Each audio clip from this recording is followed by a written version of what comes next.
There is a moment, a singular, unrepeatable moment, when something shifts inside you that the world cannot undo. It is not the moment you receive the check. It is not the moment someone else validates your success. It is not the moment your bank account reflects a number that makes your breath catch. No, it is far more ancient than any of those things. It is the moment when you, in the deepest chamber of your being, decide who you are. Not who you hope to become, not who you are working toward becoming, but who you are in the present tense, in the absolute stillness of now. That moment, if you allow it to happen as you move through these words, is happening for you right now. Understand this. The entire architecture of Neville Goddard's teaching rests on one bedrock truth. One principle so simple and so radical that the rational mind recoils from it. Consciousness is the only reality. Not the circumstances you see, not the conditions you inherited, not the patterns you have watched repeat themselves through seasons and years. Consciousness. The quality of awareness that you carry, the inner assumption you wear like a second skin, that is what creates, arranges, and sustains every outer form your life takes. This is not a metaphor. This is not spiritual poetry to comfort the discouraged.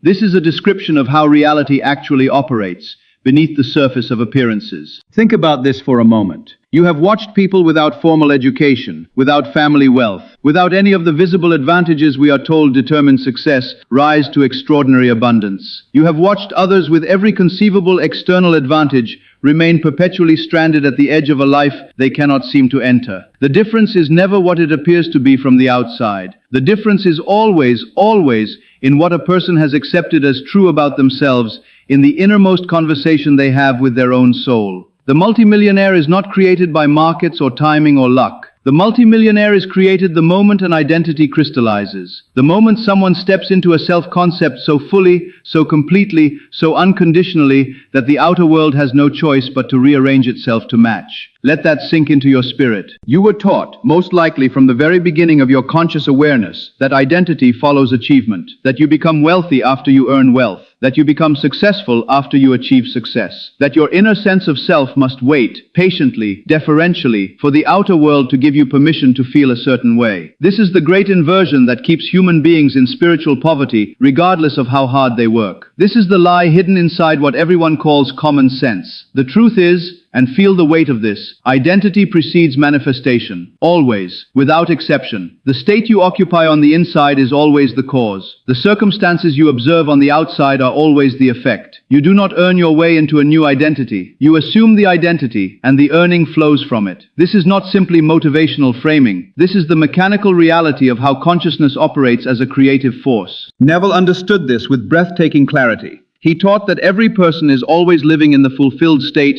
of their dominant assumption about themselves. Not their stated desires, not their prayers or their vision boards or their affirmations uttered without feeling. Their assumption, the state they have silently, unconsciously accepted as the truth of who they are. Change that assumption, truly change it, not at the surface where words live, but in the marrow of your self-concept, and the world that rises up around you changes with it. Not eventually, not after a long waiting period. The rearrangement begins immediately, because the inner state was always the cause. Allow yourself to see something now. Imagine a wealthy person, not a caricature, not someone performing wealth, but someone genuinely, deeply rooted in an abundant identity. Notice how they move. Notice the unhurried quality of their attention. Notice that they do not grasp, do not chase, do not approach life with the clenched fist of someone afraid that what they need might disappear before they can hold it. They approach opportunities the way someone approaches a meal they know is already prepared for them, with anticipation, with ease, with the quiet certainty that what belongs to them will be there. That quality of consciousness is not the result of their wealth. It is the source of it. The inner posture came first. The outer abundance is simply that posture, crystallized into form. Now consider this. What have you been assuming about yourself? Not what you have been hoping, not what you have been asking for. What have you been assuming? Because whatever it is the mold into which reality has been pouring itself, faithfully, without judgment, every single day. If somewhere beneath your prayers and your desires, there has lived an assumption that wealth is for other people, that abundance is always slightly out of reach for someone like you, that you must struggle and scrimp and justify your existence before comfort is allowed to come, then that assumption has been the law of your experience. Not because you are being punished, not because the universe is unfair, but because consciousness is extraordinarily precise. It creates from the inside out, always, with a fidelity that would be breathtaking if it were not so quietly devastating when the assumption it serves is a small one. You must realize this: the most important work you will ever do in this life is inner work.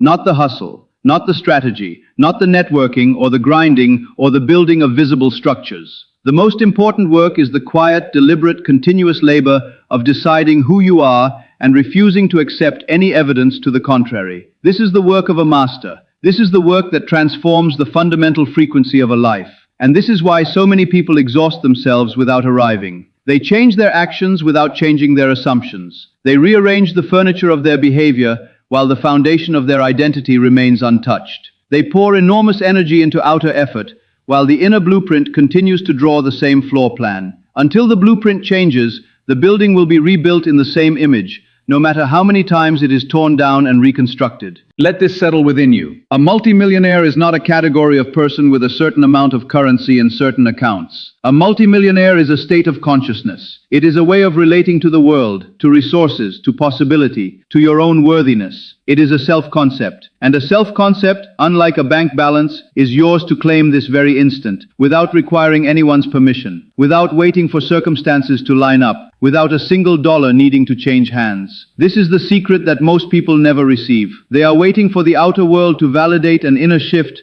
that must actually happen first. They are waiting to feel abundant when abundance arrives, not understanding that abundance arrives because you feel it. They are waiting for wealth to convince them they are wealthy, not grasping that wealth is called forth by someone who has already convinced themselves. Consider this. When Jesus spoke of the kingdom of God, he said something that religious tradition often domesticates into comfortable abstraction. The kingdom of God is within you, not above you, not waiting for you at the end of a long and difficult road. Within you, now. And in the consciousness teachings of Scripture, the kingdom is not a place but a state of wholeness, completion, divine abundance from which all things flow. To enter the kingdom is to enter a self-concept aligned with God's own infinite nature. To live in the kingdom is to live in the awareness that all things are yours, because you are one with the source from which all things emerge. This is not theology offered at a distance. This is a practical instruction about how to live. When you accept this, when you feel into the truth that the source of infinite abundance is not outside you, but within you, waiting for you to claim your rightful inheritance, something in you begins to shift that no outer event, no market fluctuation, no other person's opinion can touch. Notice what happens when someone deeply, genuinely believes something about themselves. The world around them organizes to reflect it, not as a miracle requiring divine intervention, though there is divinity in it, but as the ordinary functioning of a law as reliable as gravity. The person who believes they are magnetic to opportunity, not wishes it, not hopes for it, but believes it with settled certainty, becomes a person to whom opportunity is constantly presenting itself. New connections emerge. Doors appear in walls that seemed solid. Ideas arrive that connect previously isolated possibilities. This is not coincidence. This is consciousness operating as the creative principle it has always been. And the reverse is equally true, equally precise. The person who carries a deep unconscious belief in lack, who operates from the assumption that there is never quite enough, that resources are perpetually scarce, that success involves a struggle so constant it has become the background music of daily life. That person will find that the world confirms this belief with remarkable consistency. Not because they are unlucky, not because forces are working against them, but because consciousness creates from the inside out, and their inner world has been broadcasting a frequency of scarcity so steadily that their outer world has no other signal to tune to. You are not a passive observer of your life. You are not a leaf tossed on the current of circumstance. You are the dreamer dreaming the dream. You are the consciousness that is giving rise to every experience, every encounter, every moment of this unfolding. And the dream changes when the dreamer changes. Not when the dream changes first. That has the order backward. When the dreamer changes, every element of the dream responds. Sometimes instantly, sometimes through a cascade of events so rapid, it will make the mind reel, always faithfully. So let us speak directly now. To you, to the self that has carried the weight of a smaller story about who you are and what you are allowed to have. Let us speak to the part of you that has watched others prosper and quietly wondered what it is they know that you do not.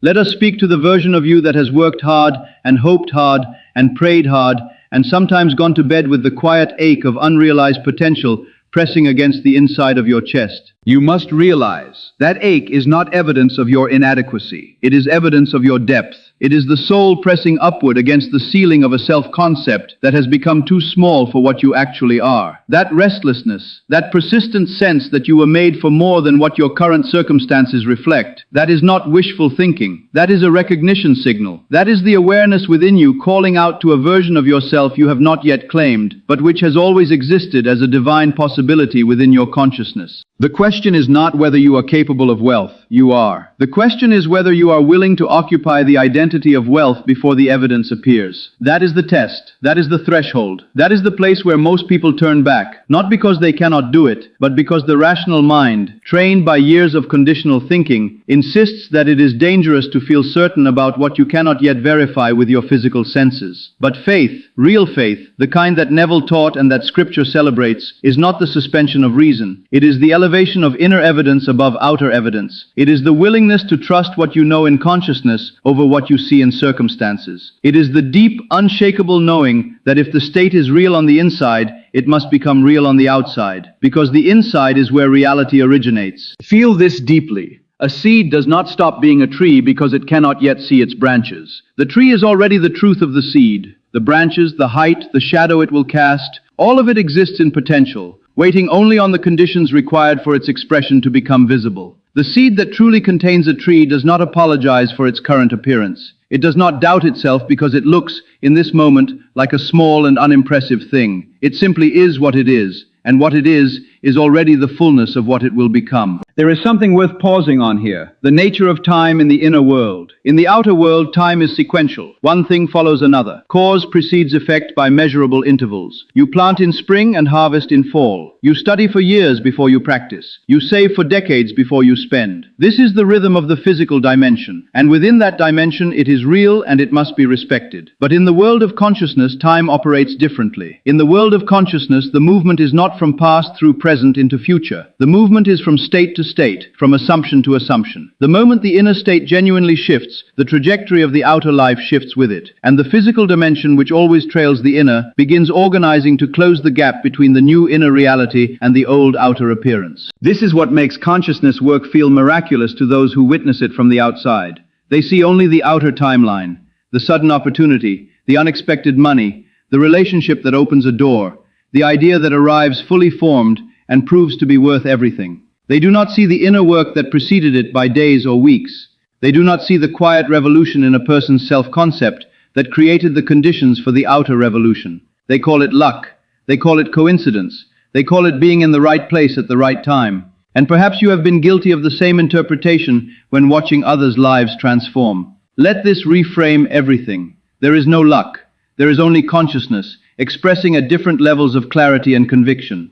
You are a seed that contains a multimillionaire, and that is not metaphor. That is the literal truth of your potential, held within your consciousness as a divine blueprint, waiting for the right inner conditions to precipitate its physical expression. The condition is your assumption. The condition is the identity you claim. The condition is the state you occupy continuously, persistently, with the emotional texture of a person who is not hoping to be wealthy, but who has recognized themselves as wealthy, has awakened to wealth as their nature, their inheritance, their inevitable expression. Imagine for a moment that you woke up tomorrow with every dimension of material abundance already in place. Homes of extraordinary beauty, complete freedom in how you direct your time and energy, the ability to give generously without calculating cost, access to the finest of everything life has to offer, not as a display of ego, but as the natural environment of a life lived in alignment with abundance. Imagine this not as a fantasy you observe from a distance, but as a reality you inhabit from the inside. What does your body feel like in that life? How does your breathing change? How does the quality of your attention change? How does your relationship to other people change when financial fear is completely absent from your nervous system? Stay with those feelings, because those feelings are not imaginary. Those feelings are a preview of the identity you are being invited to step into. And those feelings, sustained, not as a daily performance but as a genuine inner habitation, are the precise mechanism by which that life moves from invisible to visible, from potential to manifest. This is why Neville said that the state must feel natural, not forced, not effortful, not like someone who has never worn fine clothes putting on a tuxedo and feeling out of place, uncomfortable, constantly aware that the image does not match the inner experience. The state must feel natural because you have truly inhabited it. You have moved into it the way you move into a new home, arranging your inner furniture, learning the light, becoming comfortable in the space until one day you cannot imagine having lived anywhere else. This naturalness is not something you perform for God or for the universe. It is something you practice in private, in the quiet of your own consciousness. In the moments before sleep, when the mind is soft and receptive and the subconscious is permeable. In the early waking moments before full rational awareness reasserts its habitual patterns. In brief, deliberate intervals throughout the day when you return to the felt sense of who you actually are, not who circumstances have been suggesting you are, but who you have decided, with all the authority of your consciousness, to be. The subconscious mind does not evaluate. This is perhaps its most important characteristic and the key to everything that works in consciousness work. The subconscious mind does not fact-check your assumptions against current bank balances. It does not cross-reference your felt sense of wealth against your credit score. It accepts what you repeatedly, emotionally, vividly impress upon it, and then it sets to work, through mechanisms far beyond the rational mind's ability to orchestrate, arranging the outer world to match. People appear, resources materialize, ideas emerge that seem to arrive from nowhere, but which are, in truth,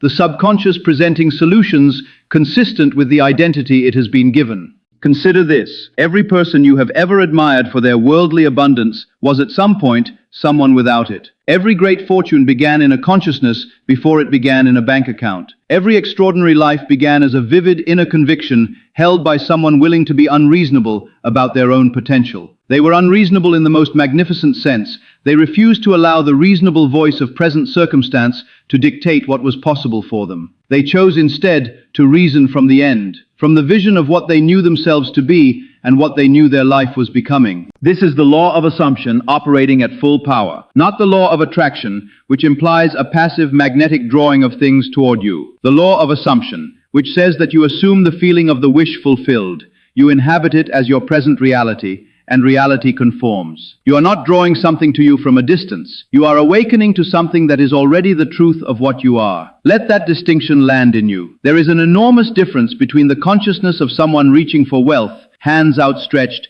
grasping, hoping, drawing it toward them from some external source, and the consciousness of someone who has recognized wealth as their nature, their inheritance, their already present reality. The first is effortful, the second is rest. The first requires constant maintenance of hope against evidence. The second is simply being what you are and allowing the world to catch up with your knowing. And what of the practical dimension? Because the mind, trained in the conventional view, always wants to know about the practical dimension. Does this mean you do nothing? Does this mean you stop working, stop creating, stop engaging with the world of form and action? No, it means something far more interesting. It means that when the inner state is right, action becomes inspired rather than desperate. The actions you take from the consciousness of a multimillionaire are qualitatively different from the actions you take from the consciousness of someone scrambling to become one. They come from a different frequency, they carry a different energy, and they produce different results, even when they are on the surface the same actions. The call you make from a place of certainty lands differently than the call you make from a place of need. The negotiation you enter from a consciousness of abundance produces different outcomes than the negotiation you enter calculating what you cannot afford to lose. There is a story, perhaps you have heard versions of it, of a man who spent years in quiet meditation before becoming one of the wealthiest individuals in his industry. Those around him saw only his sudden success. They did not see the interior laboratory, the hours spent inhabiting the identity of someone who had already arrived, the months of deliberate revision in which he replaced every anxious, grasping thought with the settled knowing of a person for whom the outcome was not in question. When his breakthrough came, it came with the force and speed that those around him called impossible. To him, it was simply the outer world acknowledging what had been true on the inside for longer than anyone knew. You do not need to wait years for this. The variable is not time. The variable is depth. The variable is how completely, how genuinely, how naturally you inhabit the new state. Someone who achieves true saturation in the wealthy identity, not performance, not affirmation, but genuine inner habitation, can collapse what would otherwise be years of outer striving into a timeline the rational mind would call miraculous. Not because the laws of the physical world are suspended, but because the physical world is downstream of consciousness, and when consciousness moves decisively, the physical world rushes to catch up with a speed proportional to the conviction of the move. This is why inner work is not instead of outer work. It is the transformation of outer work into something aligned, inspired, and magnetized. When your identity is right, your actions are the natural extension of that identity, and they carry its power into the world, reshaping what they touch. There is something else that must be addressed: the relationship between the inner self and money itself. Because money in the conventional understanding is a thing, an object, a resource, a scarce commodity to be competed for. In the consciousness teaching, money is something entirely different. Money is crystallized energy. It is a symbol for the exchange of value, which is itself the physical expression of the flow of consciousness between human beings. And energy, unlike objects, does not run out. Energy transforms, circulates, expands. The universe does not have a fixed amount of it, and neither does the domain of wealth. When you understand money as energy, as the physical expression of value flowing between conscious beings, something in your relationship to it changes. You stop treating it like something you must extract from a fixed supply that others are competing for simultaneously. You begin treating it as something that moves toward where it is welcomed, valued, put to purposeful use, and circulated generously. Wealthy consciousness does not hoard. Wealthy consciousness circulates, giving readily, investing willingly, spending with awareness on what aligns with values and creates further value, receiving with genuine gratitude rather than with the tightening grip of someone who cannot quite believe the abundance will stay. This is a quality of inner relationship with money that changes everything about how money relates to you. The person who holds every dollar in a white-knuckled grip, terrified it will be taken or depleted, is broadcasting a frequency of scarcity into every financial interaction they have. The person who holds wealth lightly, who appreciates it, uses it wisely, gives it generously, and trusts the source from which it came to continue supplying, is broadcasting a frequency that money, as energy, naturally moves toward. You are not too late. This thought, which the mind sometimes offers as a quiet poison, that too much time has passed, that the window has narrowed, that others who began earlier are now too far ahead for you to matter. This thought is categorically false, and you must not entertain it. The law of assumption operates outside the dimension of time as the rational mind conceives it. The inner state, once truly claimed, begins working immediately. The gap between assumption and manifestation is not determined by how long you have been struggling. It is determined by the depth and constancy of the new state. And more than this, everything you have experienced, including the years spent in conditions you would not have chosen, has contributed to a depth of character, an understanding of contrast, a hunger for the real thing that someone who came to abundance easily simply does not possess. There is a particular richness that belongs to the person who has known lack and chosen to transcend it, not by turning their back on the experience, but by allowing it to deepen their gratitude, their compassion, their knowing of what truly matters. This is not a consolation prize. This is an extraordinary dimension of your specific abundance that is entirely your own. Now I want you to feel something. Not think about something, feel something. In the deepest, most honest part of your awareness, underneath the doubt, underneath the rational objection, underneath the habitual thought patterns that have been the background music of your financial life until now, there is a self that knows, a self that has always known, beneath every layer of conditioning and every season of circumstances, that it is here for something expansive, something magnificent, something that includes extraordinary abundance as one of its many expressions.